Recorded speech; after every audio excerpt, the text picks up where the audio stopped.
दोस्तों, आप सभी का स्वागत है da Vinci resolve podcast series में। इस सीरीज का नाम हमने Rangrez da Vinci resolve podcast रखा है और इस सीरीज में हम दा विंची रिजॉल्व सॉफ्टवेयर के बारे में बहुत डिटेल में सीखेंगे। इसमें एडिटिंग जैसे कट पेज या full editing page, colour grading, fusion में कुछ एनिमेशन, टेम्पलेट्स वगैरह, ये सारी चीजें देखेंगे। रेंडरिंग की सेटिंग्स, पहले भी मैंने DIT सीरीज शुरू करी। ओवरऑल यूट्यूब का चैनल का जो एक्सपीरियंस रहा है, ऑलमोस्ट 82% लोग सब्सक्राइब नहीं करते।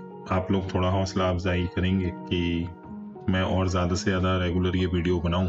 थोड़ा बहुत आप लोग सब्सक्राइब करें, शेयर करें। इसी एक छोटी रिक्वेस्ट के साथ इस सीरीज को शुरू करते हैं। इस एपिसोड में हम कलर के बारे में समझेंगे, कैसे हमारी आंखें कलर को ऑब्जर्व करती हैं और कलर का टेम्परेचर पे क्या डिपेंडेंसी होती है। मतलब टेम्परेचर की वजह से, आसपास के टेम्परेचर की वजह से कलर पे क्या फर्क पड़ता है। तो ये दो बातें हम आज इस एपिसोड में समझेंगे। जो ये शब्द है रोशनी या विजिबल लाइट, इसका एकमात्र नेचुरल सोर्स या मेजर सोर्स जो है सूरज है। पुराने समय में सूरज की रोशनी पृथ्वी पे आती थी। पृथ्वी के घूमने की वजह से दिन या रात में बदलाव होता था। फिर बाद में इंसान ने लकड़ी, कोयला, आग जलाना सीखा, ईंधन या दूसरे तरह के पेट्रोलियम ईंधन, उनसे गर्मी, रोशनी पैदा करना सीखा। देन उसके बाद बिजली, फिर बैटरी। तो इस तरीके से एक एक करके इंसान के पास रोशनी के अलग अलग स्रोत उपलब्ध होने लगे। लेकिन सबसे पहला स्रोत सूरज ही है। और अगर बोले चांद, फुल मून नाइट पे, तो वो भी उस दिन या उस रात सूरज की रोशनी को ही पृथ्वी की तरफ रिफ्लेक्ट कर रहा होता। तो ओवरऑल देखें तो रोशनी की अलग अलग क्वालिटी होती है। जैसे सबसे बेस्ट रोशनी है सूरज की रोशनी। सूरज की रोशनी में सबसे बेस्ट फोटो वीडियो हम रिकॉर्ड कर सकते हैं। और दूसरा ऑप्शन, प्रोफेशनल फोटोग्राफी या वीडियो सिनेमेटोग्राफी में हम LED लाइट्स यूज करते हैं। AC लाइट अवॉइड करी जाती है फ्लिकरिंग की वजह से। LED लाइट बैटरी पे DC करंट होने की वजह से कांस्टेंट कंटिन्यूस लाइट के तौर पे यूज करी जाती है। इस तरीके से अगर क्वालिटी ऑफ लाइट की एक लिस्ट बनाई जाए तो सूरज की रोशनी सबसे ऊपर है। उसके बाद फुल मून नाइट, पूर्णमासी की रात, चांद की जो रोशनी होती है वो। तीसरे नंबर पे LED लाइट बैटरी पर। चौथे नंबर पे LED लाइट AC पर, अल्टरनेटिंग करंट जो नॉर्मल घर की बिजली होती है। पांचवें नंबर पे फ्लोरोसेंट ट्यूबलाइट। छठे नंबर पे पीला लट्टू वाला टंजस्टन बल्ब। और सबसे लास्ट पे जनरेटर की लाइट पे जो भी चलाओगे वो सबसे गंदी क्वालिटी ऑफ लाइट होती है। सफेद रोशनी किसी भी स्रोत से बनाई जाए या सूरज से मिले, उसमें जनरली 7 रंग होते हैं। ये 7 रंग हम बारिश के बाद जो इंद्रधनुष बनता है आसमान में, वहां भी देख सकते हैं। या एक खास तिकोने आकार का कांच का टुकड़ा जिसको प्रिज्म बोलते हैं, उसमें भी जब सफेद रोशनी को आर पार निकाला जाता है तो एक तरफ से सफेद रोशनी डालने पर दूसरी तरफ 7 रंग नजर आते हैं। जनरली अब यहाँ पे कलर का रोल क्या होता है कि अगर किसी ऑब्जेक्ट या वस्तु का रंग सफेद है तो वो जनरली उन 7 रंग को रिफ्लेक्ट कर देगा। और इन 7 रंग की रोशनी का अलग अलग एनर्जी लेवल होता है। जैसे किसी में कम एनर्जी होती है, किसी में ज्यादा होती है। तो यहाँ पे एक एग्जांपल बॉल का दिखाया जा रहा है। तो सफेद ऑब्जेक्ट जनरली सारे कलर रिफ्लेक्ट कर देता है, इसलिए वो कम हीट ऑब्जॉर्व करता है, कम एनर्जी ऑब्जॉर्व करता है। और सारे कलर की रोशनी को रिफ्लेक्ट करने पे जनरली उसका कलर सफेद आता है। सेम उसी का ऑपोजिट, अगर कोई चीज काले रंग की है तो वो सारे सफेद रोशनी के जो सारे रंग के कंपोनेंट हैं, 7 रंग की जो रोशनी है, उसको ऑब्जॉर्व कर लेगा और उसका रंग जनरली काला नजर आएगा। उसी तरह लाल का जो केस है या ग्रीन या और भी जो 7 रंग के बाकी कलर है, अगर मान लीजिए कोई बॉल लाल है तो वो लाल कलर की लाइट को रिफ्लेक्ट करेगा और बाकी कलर अब्सॉर्ब कर लेगा। तो इस तरीके से वो हमारी आंखों को लाल रंग का नजर आएगा। कलर का रोल इस तरीके से होता है जैसे पेड़ का हरा पत्ता, वो हरे रंग को रिफ्लेक्ट कर रहा है और बाकी सारे कलर जो सूरज की सफेद रोशनी के बाकी सारे कलर हैं उनको अब्सॉर्ब कर रहा है। तो इस तरीके से हमारी आंखें कलर को ऑब्जर्व करती हैं। लेकिन यहाँ पे एक टेम्परेचर का रोल होता है। कहा जाता है कि अगर किसी ऑब्जेक्ट का टेम्परेचर बदले तो उसका कलर बदल जाएगा। इसका एग्जाम्पल हम अगले पेज में डिस्कस करते हैं। जैसे मान लो कि अगर कोई चांदी का सिक्का है, आप एक नॉर्मल रोशनी वाले कमरे में उसको देख रहे हो तो वो जनरली जो सिल्वर का कलर होता है वैसा ही नजर आएगा।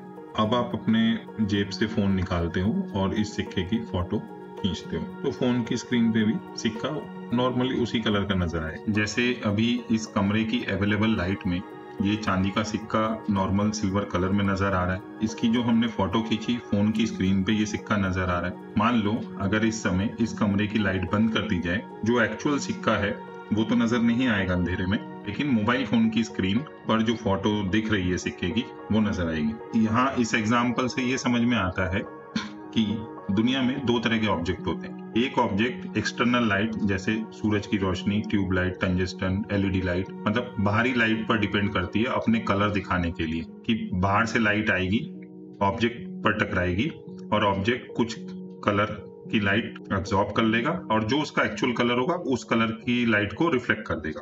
और दूसरे तरह के ऑब्जेक्ट वो होते हैं जिनकी खुद की रोशनी होती है। जनरली ये टीवी स्क्रीन, मोबाइल फोन की स्क्रीन, लैपटॉप की स्क्रीन, कैमरे की स्क्रीन, मतलब एक ऐसा मॉनिटर, एक ऐसा डिस्प्ले जिसकी खुद की लाइट है, डिस्प्ले पे इमेज दिखती है।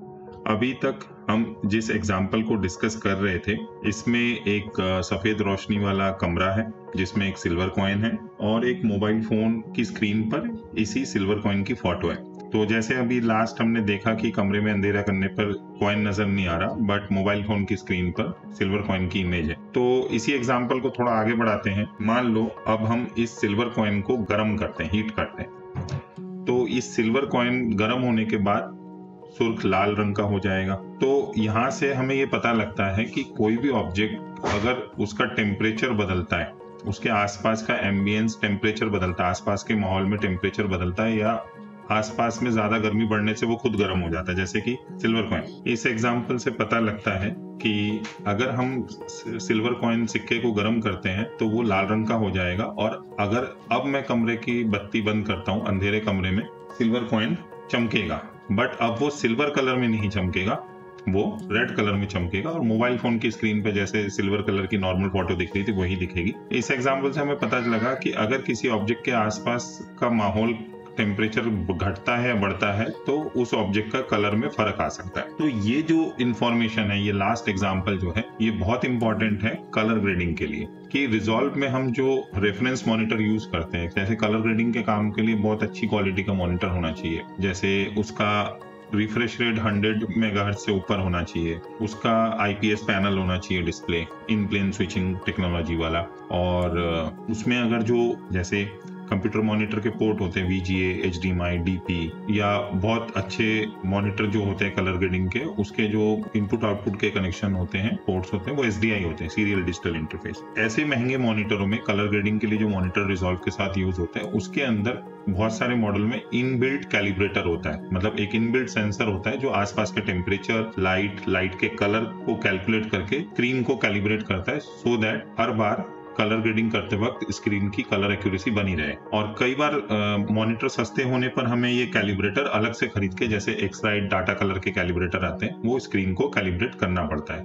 कई बार हफ्ते में 1 बार, कई बार महीने में 2 बार। तो इस तरह की सिचुएशन होती है। ओवरऑल रिकैप करते हैं। जैसे सबसे पहले हमने देखा कि ज्यादातर चीजें एक्सटर्नल लाइट पे डिपेंड करती हैं अपना कलर शो करने के लिए। उस ऑब्जेक्ट का जो कलर होता है वो रिफ्लेक्ट हो जाता है, बाकी एब्जॉर्ब हो जाता है। सफेद रोशनी के सारे रंगों को रिफ्लेक्ट करता है, उसी तरीके से काला ऑब्जेक्ट सफेद रोशनी के सारे रंगों को एब्जॉर्ब कर लेता है। नेक्स्ट चीज हमने ये समझी कि 2 तरह के ऑब्जेक्ट होते हैं। एक ऑब्जेक्ट होता है जिसकी खुद की रोशनी होती है, जैसे जनरली ये TV screen, monitor screen, laptop screen होती है। कुछ ऑब्जेक्ट होते हैं जिनकी खुद की रोशनी नहीं होती, वो एक्सटर्नल रोशनी पे डिपेंड करते हैं अपना कलर शो करने के लिए। तीसरी चीज हमने समझी कि आसपास का टेम्परेचर बदलने से ऑब्जेक्ट के कलर पे फर्क पड़ता है। तो इन तीनों बातों को हम आगे रिजॉल्व में मॉनिटर कैलिब्रेशन के लिए या कलर ग्रेडिंग करते वक्त इन जानकारियों का हम इस्तेमाल करेंगे। थैंक यू आपके कीमती समय के लिए। आपने इस पॉडकास्ट को देखा और आपसे रिक्वेस्ट है कि चैनल को जरूर सब्सक्राइब करें और इस तरह की इंफॉर्मेटिव वीडियो को शेयर करें। Thank you.